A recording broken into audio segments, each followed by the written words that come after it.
IIT జేఈలో మంచి rank రానటువంటి విద్యార్థులకు బెస్ట్ ఆప్షన్ సిఎస్ఈఎంఏ కోర్సులు అడ్మిషన్స్ జరుగుతున్నవి.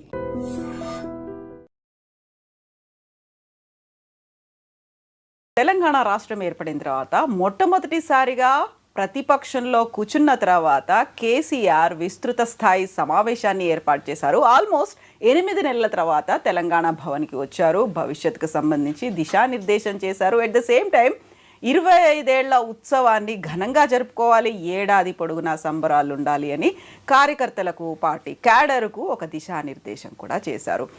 ఆ తర్వాత బీఆర్ఎస్ సోషల్ మీడియా టీంతో పాటుగా కార్యకర్తలు మాత్రం సింహం గర్జించింది, టైగర్ ఈజ్ బ్యాక్ అనేటువంటి నినాదాలు మొదలుపెట్టారు. ఓవరాల్గా కేసీఆర్ నిన్నటి మీటింగ్ని ఎలా చూడొచ్చు, భవిష్యత్తులో రాజకీయంగా ఎలాంటి మార్పులు రాబోతున్నాయి మాట్లాడుకోబోతున్నాం. మనతో పాటుగా ఉన్నారు సీనియర్ జర్నలిస్ట్ సాయి శేఖర్ గారు. హలో అండి, నమస్తే. సో మొన్న మనం మీ బుక్ విట్టి లీక్స్ గురించి మాట్లాడుకున్నాం. అందులో అతి పెద్ద టైటిల్తో కేసీఆర్ గురించి మీరు వర్ణించారు. ఒక్కసారి కేసీఆర్ మాట్లాడాడంటే ఇంకా అది నాన్ స్టాప్గా ఉంటుంది, గంటలు పడుతుంది. అండ్ ఒక్క రిపోర్టర్ ఎవరో కవర్ చేయడానికి సరిపోదు, మల్టిపుల్ జర్నలిస్టులు అందరికి కావాల్సిన అవసరం ఉంది. సో నిన్న ఒక బ్యాక్ టు బ్యాక్ లాగా 1.5 hours 2 hours ఆయన మాట్లాడి, ఆ తర్వాత 30-35 మందితో మాట్లాడించి సలహాలు, సూచనలు, ఈ మీటింగ్ని మీరు ఎలా అభివర్ణిస్తారు? ప్రతిపక్ష పాత్ర బ్రహ్మాండంగా పోషిస్తోంది. In a democracy opposition should be healthy. And Telangana ప్రజలు ఇచ్చిన తీర్పు ద్వారా they need a strong opposition అనేది రుజువు చేశారు. ఇకటే మీరు చూస్తే 2014 ఎలక్షన్స్లో యునైటెడ్ ఆంధ్రప్రదేశ్లో ఎలక్షన్స్ జరిగినా తెలంగాణ ఏర్పాటు అనే ఉద్దేశంతోనే జరిగాయి. అప్పుడు కేసీఆర్ గారికి 63 సీట్లు వచ్చినాయి. ఆయన ఆశించిన స్థాయి మెజారిటీ రాలేదు. కొంతమంది ఎమ్మెల్యేలు ఇటు నుంచి అటు డ్రిఫ్ట్ అయ్యి ఎంతో కొంత కన్సాలిడేట్ అయితే చేసుకున్నారు. బట్ ప్రజాస్వామ్యయుతంగా ఎన్నికైనటువంటి ప్రతిపక్ష ఎమ్మెల్యేలు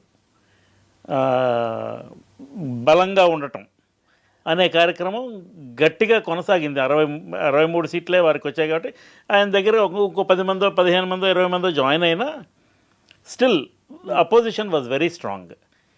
సో అండ్ ప్రభుత్వంలోకి వాళ్ళు సెటిల్ అవ్వడానికి కొంత టైం పట్టింది. కొత్త రాష్ట్రం ఎలాగా ఉంటే బాగుంటుంది అనేది ఆయన అంతకు ముందు నుంచే ప్రణాళికలు రచించుకున్న మాట వాస్తవం. ఆయన దానిలో దాన్ని ఇంప్లిమెంట్ చేసే ప్రాసెస్లో ఎంత దూరం they took a long time. వెంటనే ఏదో మొదటి 6 నెలల్లోనో సంవత్సరంలోనో సెటిల్ అయిన వ్యవహారం ఏం కాదు. దాదాపుగా 1.5-2 ఏళ్ళు పట్టింది ప్రభుత్వం తాలూకా అనుపాలనలు అర్థం చేసుకోవడానికి. ఎందుకంటే ఆయన ప్రభుత్వంలో కూడా ముఖ్యమంత్రి గారు, తర్వాత హరీష్ రావు గారు, పోచారం శ్రీనివాసరెడ్డి గారు ఇలాంటి వాళ్ళు కొంతమంది తప్ప ఎక్కువ మందికి ప్రభుత్వంలో అనుభవం ఉన్న వాళ్ళు కారు. ఇప్పుడు కేటీఆర్ గారు ఫస్ట్ టైం వచ్చారు అది మంత్రిగా. బట్ దెన్ స్లోగా యాజ్ ది టైం పాస్డ్ వాళ్ళు they picked up ropes and they started doing the governance. మీకు పెద్ద పెద్ద స్కీమ్స్ ఆలోచన చేయడం, పెద్ద స్కీమ్స్ని ఇంప్లిమెంట్ చేయటం, ఇవన్నీ కూడా 2017-18 కాలంలో జరిగిన తర్వాత it's all work in progress. Over night ఏది చేసి లేరు.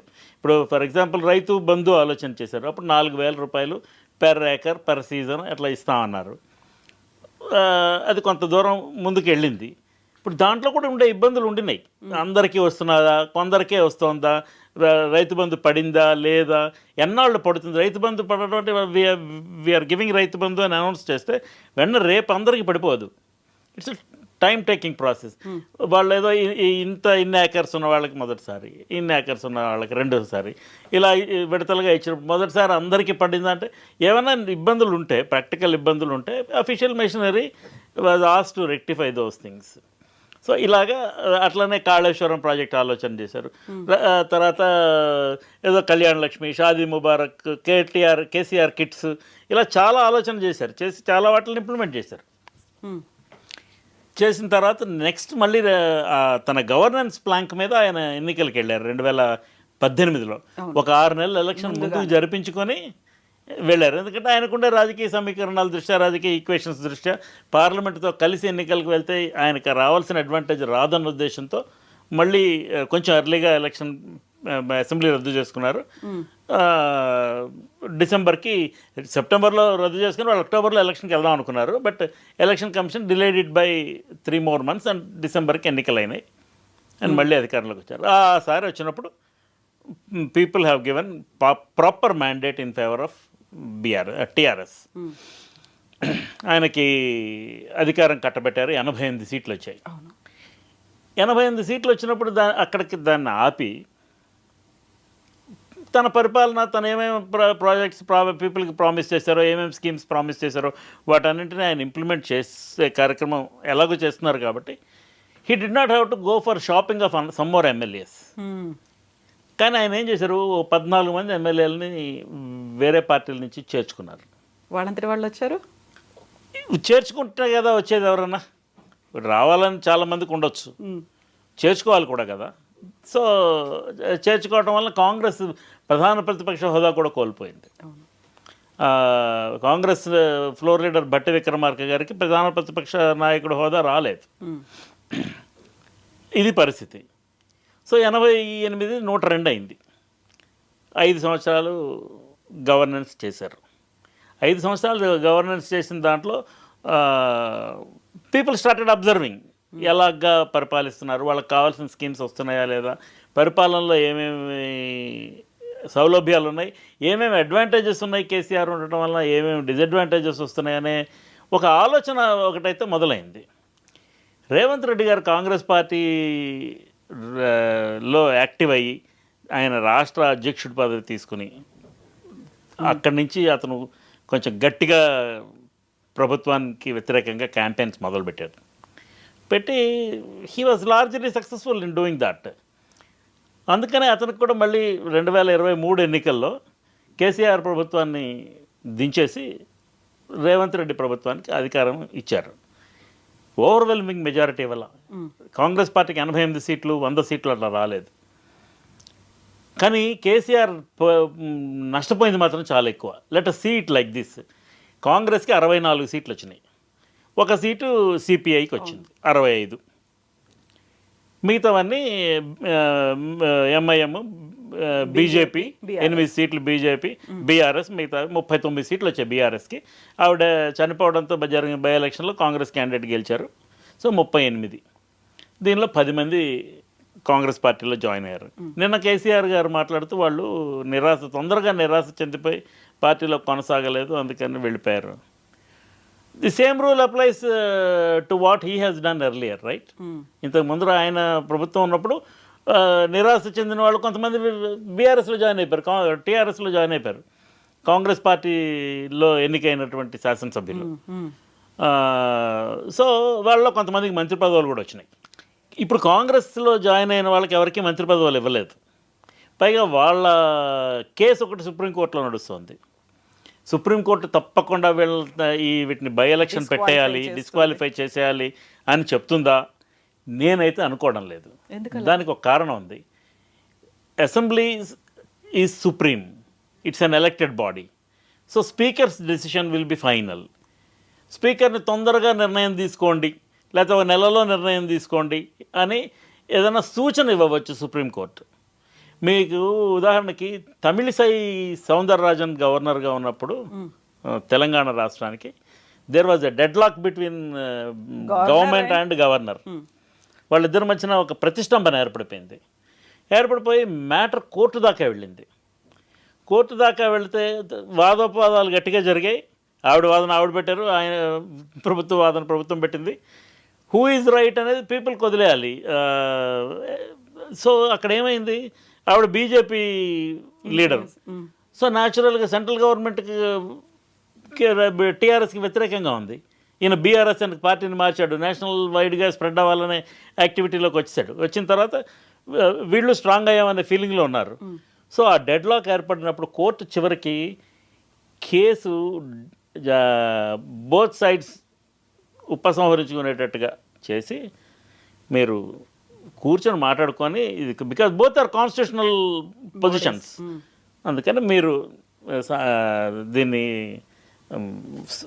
ఒక వయా మీడియాగా దీన్ని ఒక సొల్యూషన్ వెతుక్కొని keep the dignity of the offices of both అని ఒక సలహాతో కేసు కోర్టు క్లోజ్ చేసింది. కోర్టు ఏదో ఒక తీర్పు ఇచ్చి ఉండొచ్చు, మీ గవర్నర్ గారిది తప్పనో, ముఖ్యమంత్రి గారిది తప్పనో, ప్రభుత్వానికి తప్పనో ఏదో ఒక సైడ్ కోర్టు నిర్ణయం తీసుకోవచ్చు. బట్ భారతదేశంలో మన ప్రజాస్వామ్యంలో there are 3 important pillars, which is judiciary. First is legislature, elected representatives of people, then executive, then judiciary. మనం ఏదో మీడియా వాళ్ళు 4th ఎస్టేట్ అనేది ఎడ్మండ్ బర్క్ అప్పుడెప్పుడో బ్రిటిష్ పార్లమెంట్లో మాట్లాడిన దాన్ని అట్రిబ్యూట్ చేసుకొని we also consider ourselves as one of the 4 pillars. But then that apart ఈ మూడు బద్ధమైనటువంటి బాడీస్. వీటిలో ఏ 2 బాడీస్కి మధ్య ప్రతిష్టంభన రాకూడదు for continuity of governance. So ఈ ఎమ్మెల్యేలని డిస్క్వాలిఫై కోర్టు చేస్తుందా చేయదా నాకు సందేహమే. నిన్న కేసీఆర్ గారు మాట్లాడుతూ తప్పకుండా బై ఎలక్షన్స్ వస్తాయి, మనమే గెలిచిపోతాం, మనం ప్రిపేర్ అయ్యి ఉండాలి దానికి అని సూచన చేశారు. అపోజిషన్గా అది ఆయన బాధ్యత, కోర్టు తీర్పు ఎలా వస్తుందో తెలియదు చూద్దాం అని అట్లా మాట్లాడకూడదు. అవును. సో ఒక లీడర్గా ఆయన ఏం మాట్లాడాలో అది ఆయన మాట్లాడారు. వేరాస్ కాంగ్రెస్ ప్రభుత్వంలో ఉంది, ఇక్కడ స్పీకర్ కాంగ్రెస్ ఎమ్మెల్యేగా ఎలక్ట్ అయ్యారు. అండ్ ఆ 10 మంది శాసనసభ్యులు కూడా బీఆర్ఎస్ నుంచి వెళ్ళి ప్రభుత్వం వైపు చేరున్నారు. అయితే ప్రభుత్వంలో అఫీషియల్గా కాంగ్రెస్ పార్టీలో చేరడానికి మెంబర్షిప్ తీసుకున్నారా? లేదు. కాంగ్రెస్ లెజిస్లేచర్ పార్టీ మెంబర్స్గా నమోదయ్యి ఉన్నారా? లేదు. అందుకనే ఈ మధ్యన సిఎల్పి మీటింగ్ అయినప్పుడు కూడా ఈ 10 మంది వెళ్ళలేదు.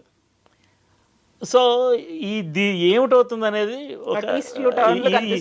ఇది ఆసక్తికరమైనటువంటి విషయమే. నా అనుభవంలో కోర్టు సర్వసాధారణంగా ఇలాంటి విషయాల్లో it won't jump to conclusions. Because court తాలూకా ప్రధానమైనటువంటి బాధ్యత ఏంటంటే రాజ్యాంగ పరిరక్షణ. ఆ రాజ్యాంగ పరిరక్షణలో ఏ 2 బాడీస్ మధ్యన ప్రతిష్టంభన రాకూడదు. సో అలాగని వీళ్ళు చేసింది రైట్ అనో తప్పనో తీర్పిస్తుందా అంటే తెలియదు. We don't no. అది ఒక ఎక్స్ట్రా జ్యుడిషియల్ కామెంట్ అవుతుంది మనం ఏదైనా దాని గురించి అంటే.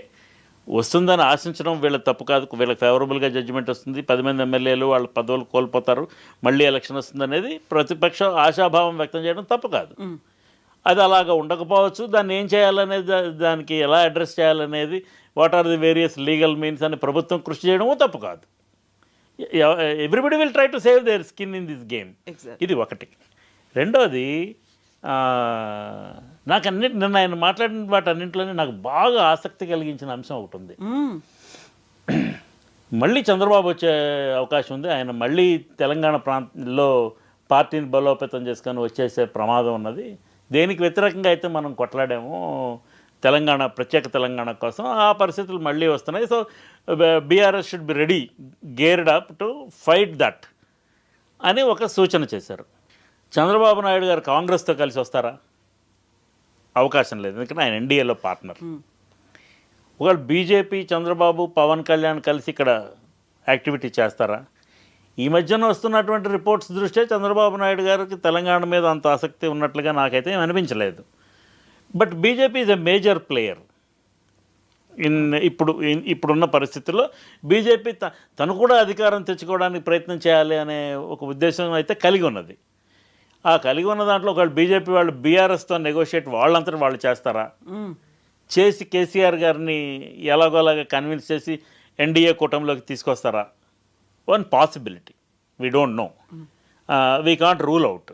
అలాగని పోనీ కేసీఆర్ గారు కొంచెం ఒక 2 స్టెప్స్ దిగి బీజేపీతో సయోధ్యకు వెళ్తారా? ఇది తెలీదు. ఎందుకంటే the bitterness between BJP and BRS is very much. Kavitha గారిని జైల్లో పెట్టారు. ఆ కారణంగా అయినా బీజేపీ బీఆర్ఎస్ సన్నిహితం అవుతాయా అనేది ఒక సందేహమైనటువంటి అంశమే. రాజకీయాల్లో ఏమో ఐ విల్ టెల్ యూ, ఇవాళ ఏమిటవుతుందో రేపు ఇలా ఉంటుంది అని ఎవరు ప్రెడిక్ట్ చేయలేరు. శత్రువులు ఉండరు, శాశ్వత మిత్రులు ఉండరు. అది ఎప్పుడో ప్రణబ్ ముఖర్జీ గారు చెప్పారు ఈ కామెంట్. పాలిటిక్స్లో there are no permanent enemies and no permanent friends, it's all marriage of convenience. So ఆ పరిస్థితుల్లో ఎలా ఉంటుందనేది తెలియదు. ఒకవేళ బీజేపీ ఇండిపెండెంట్గానే చేద్దాం, బీఆర్ఎస్తో సంబంధం లేదు అనే నిర్ణయానికి ఖచ్చితంగా వచ్చేస్తే తెలుగుదేశం, పవన్ కళ్యాణ్ పార్టీలని కలుపుకొని ఇక్కడ పోటీకి వస్తారా? అదొక అంశం.